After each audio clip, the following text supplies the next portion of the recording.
In this video, I'm going to show you how to install Arduino on your Mac. The first step is to go to Google and search for Arduino for Mac. Now once you do so, click on the first link which says arduino.cc.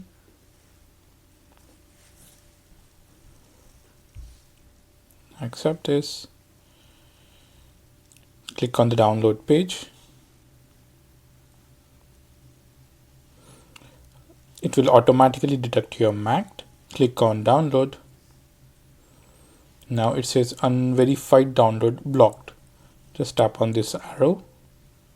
Download unverified file.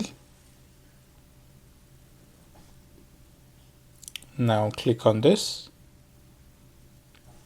Double click on this. Click on open. Now you have successfully installed Arduino on your Mac. Now the last step is to move the Arduino IDE to your applications.